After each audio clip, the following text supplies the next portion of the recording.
Magandang araw mga kaibigan. Bigyan natin ngayon ng opinion reaction itong article sa Inquirer.net tungkol sa planong gagawin ni Senator Risa Hontiveros at mga kasama niya sa akbayan. Paano nila pipigilan yung napipintong pag-dismiss sa impeachment case ni VP Sara. Medyo aburido na sila. Natataramta na.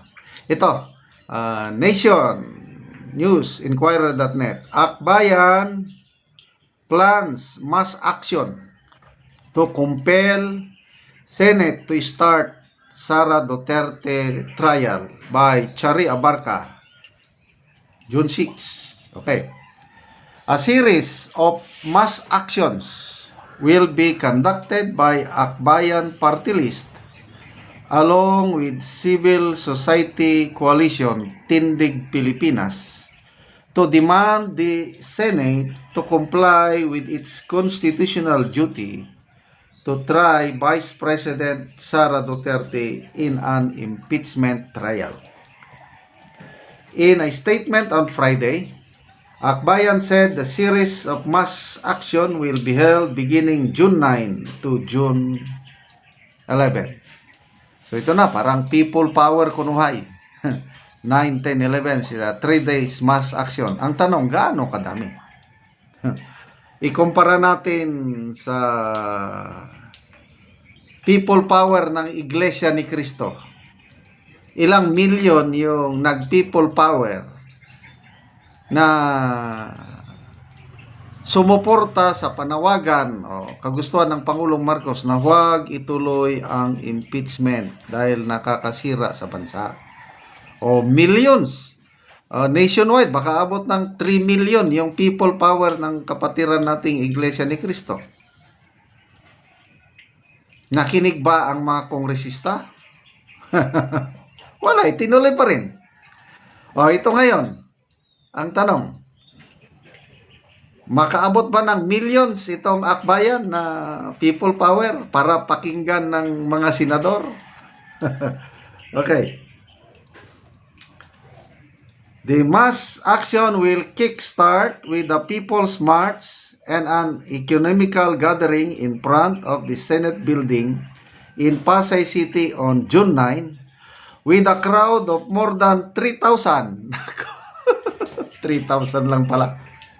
Akala ko 3 million. Anong magagawa ng 3,000 ninyo?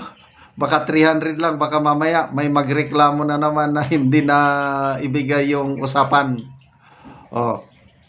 Diba, last year ba yun?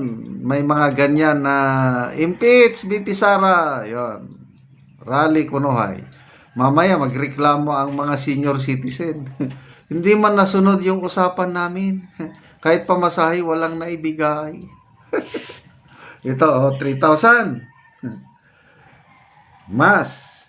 This will be followed by a People's Vigil on June 10 and culminating on June 11 with the Day of Action for Truth and Accountability March of more than 5,000 participants, said Akbayan. Nako, nagpapatawa naman itong Akbayan. Sabihin mo na lang 10,000. Sige, doblehin natin. Basta mabayaran. Kawawa naman yung mag-protest tapos hindi nyo maibigay yung pinag-usapan. 10,000. Papakinggan ba yan ng mga senador?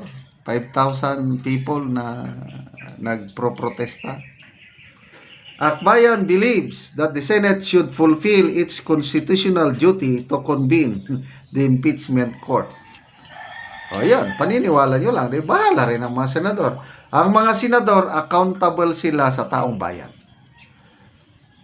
So ang taong bayan, maghukom na naman sa 2020. In the same manner, na ang taong bayan naghukom noong May 12, 2025, kaya nabulilyaso ang alyansa. Kasi ang taong bayan, karamihan na, hindi na masaya sa alyansa. Kaya na inidoro ang maraming kandidato nila. In the same statement, Akbayan Party List President Rafaela David emphasized that the people's task now is to remind, yes, remind lang kayo, correct yan, remind the Senate leadership of their constitutional duty to convene the impeachment court. To delay this task not only violates their sworn oaths but also adds to growing suspicion that they are favoring BP Sara. Ganyan talaga yan. Ang impeachment is a political process. Kung sino yung... Oh, bakit ang mga senador biglang pumapabor kay BP Sara? Anong ibig sabihin kung pumapabor kay BP Sara? Maraming tao na sumusuporta kay BP Sara. Ganyan lang kahit akong senador. Lalo na re-electionista ko. Kung sino yung malakas. Doon ako. That's reality in politics. Kasi ito, hindi naman yung regular court nang pagbasihan mo talaga yung ebidensya. Ito, anong ebidensya nila? Confidential funds? Na ang COA wala pang final notice of disallowance. Hindi pwede yun. Mismo si former COA Commissioner Rowena Gonzo nagsabi, hindi magsilbi yan. Sabi niya, dahil yung testimony ng COA auditor, wala pang final decision, hindi magsilbi. Tapos, kaya ito, gustuhin ko mang makapanood ng impeachment trial. Kasi masaya ang impeachment trial. Nakapanood na ko panahon ni impeachment trial ni President Erap at ni Chief Justice Corona. Napakasaya. Exciting. Bloodbath nga eh.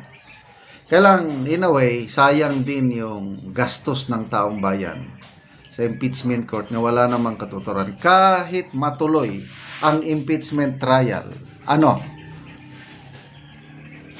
makukonvict ba o ma-acquit lang din si BP Sara? Wake up!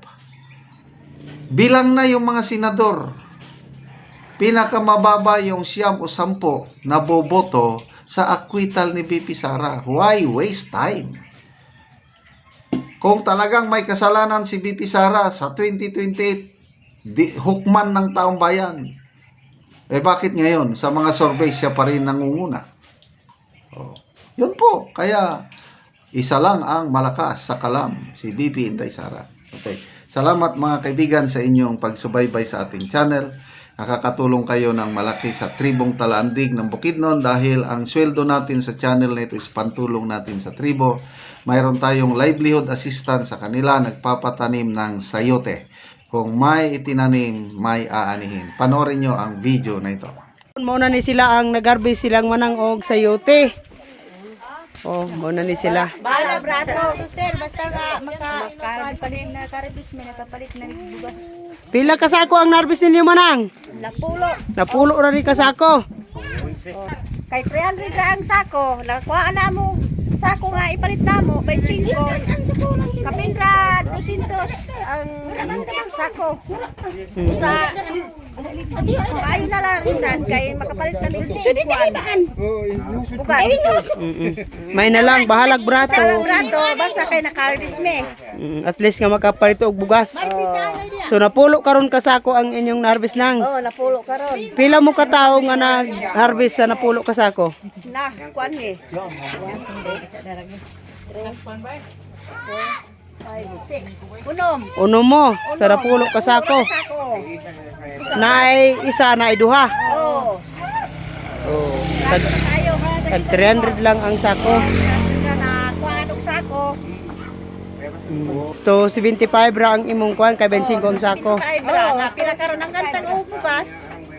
120 ang gantang sa bugas karon. 120. So ang sako ang duha ka gantang 240. Igurasan maka Naibilis na gabay para sa bulat. Para lang sa bulad lang yun. isarasan na kadlaw, murag na sana saka gantang.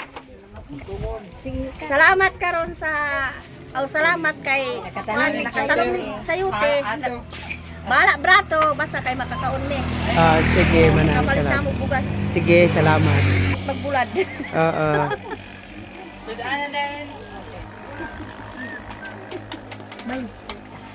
Mag-practice, magkugi ba, magkugi.